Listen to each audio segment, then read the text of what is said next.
রোজকার মতো সকালে উঠে আমি যখন ফুল গাছগুলোকে দেখছিলাম যে কী ফুল এসছে, হঠাৎ করে আমার দিদা ডার্লিং বলে উঠলো আজকে দিদা রান্না করবে। তো ব্যাস আমি মনস্থির করে ফেললাম আজকে দিদার রান্নাটা আমিই শ্যুট করব। ততক্ষণে দিদা বলল কলা পাতা পেড়ে দিতে হবে। তো আমি বাড়ির পেছনে গিয়ে দেখতে শুরু করি যে কলা গাছ থেকে কলা পাতা পাড়া আমার পক্ষে সম্ভব কিনা। বেশি উঁচুতে গেলে দেখা যাচ্ছে কলা পাতাগুলো বেশি ভালো বড়, যেটা আমার সুবিধে হবে, বাট অত উঁচুতে পারা সম্ভব না। ততক্ষণে প্রতিদেবকে ডাকলাম যে একটু আমাকে কলা পাতাটা পেড়ে দাও। নিচ থেকেই যেটা পারলো ওর মনে হলো সেটা আমাকে পেড়ে দিল। এদিকে রিজা আর শ্যাডো ভাবছে পাপ্পা এটা কী করছেন। ব্যাস ততক্ষণে কিছু জিনিস আমি দিদাকে রেডি করে দিয়েছি। বয়স হয়েছে তো অতটা পেরে ওঠে না, কিন্তু রেসিপিটা দিদার, তাই দিদা যেভাবে যা যা বলেছে আমি সব রেডি করে দিয়েছি। লঙ্কা কুচি, ধনেপাতা কুচি, লঙ্কা গুঁড়ো, লবণ, হলুদ, আর রয়েছে সর্ষের তেল, আর আগে থেকে নরম করে রাখা কলা পাতা যেটা আমি একটু তেতে নিয়েছি, আর আছে পেঁয়াজ আর লঙ্কা বাটা।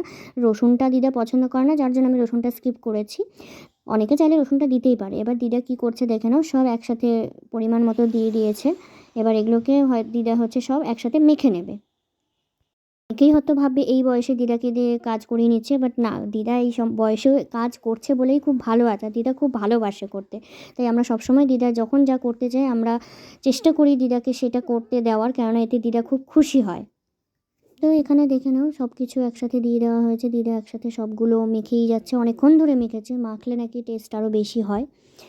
তো দিদা যাই রান্না করেছে এতদিনে, মানে আমি বিয়ে হয়ে আসার পর থেকে দিদার হাতের রান্না যত খেয়েছি তত আমি ভাবি যে মানে মানুষটা এই বয়সে এত সুন্দর রান্না করতে পারে, মানে অভাবনীয়।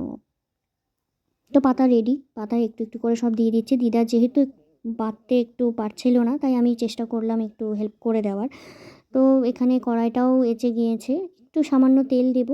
দিদা এইভাবেই করে, তাই এই রেসিপিটা আমার না, এই রেসিপিটা দিদার। আমি জাস্ট দিদাকে অ্যাসিস্ট্যান্টের মতো হেল্প করেছি, দ্যাটস ইট। দিদা কি খুশি আজকে দিদাকে শ্যুট করছি। তো রেডি হয়ে গেছে, আমি একটু কেটে দেখিয়ে দিই। যা স্মেল বেরিয়েছে না, মানে অসাধারণ। আমি স্মেলটা তো বোঝাতে পারবো না, কিন্তু আমি যেহেতু ফিল করছি তাই আমি বলতে পারছি যে স্মেলটা এত সুন্দর বেরিয়েছে। রাজ ওর রুমে বসে কাজ করছিল, ও দৌড়ে এসে বলছে যে আজকে নিশ্চয়ই দিদা রান্না করেছে, কেননা এই রকম রান্নার স্মেলটা একমাত্র দিদারই হয়। আমি দিদার এই রেসিপিতে অনেকবার রান্না করেছি, কিন্তু এই স্মেলটা শুধুমাত্র দিদার রান্নাতেই আসে। তো দেখে নাও কত সুন্দর হয়েছে দেখতে। এটা ভাতের সাথে খেতে যা লাগবে মানে বলে বোঝানো যাবে না। রেসিপিটা সবার সাথে শেয়ার করে দিয়েছি, সবাই ট্রাই করো কেমন লাগছে। তো সবাইকে খেতে দিয়েছিলাম, কিন্তু দিদার একটু খিদে পেয়েছিলো, তাই আমি বলেছি সবার জন্য ওয়েট করতে না, তুমি খাও আর খেয়ে মাথা নাড়িয়ে বলবে কেমন হয়েছে। ভালো হয়েছে তো, সবাইকে খুব থ্যাংক ইউ।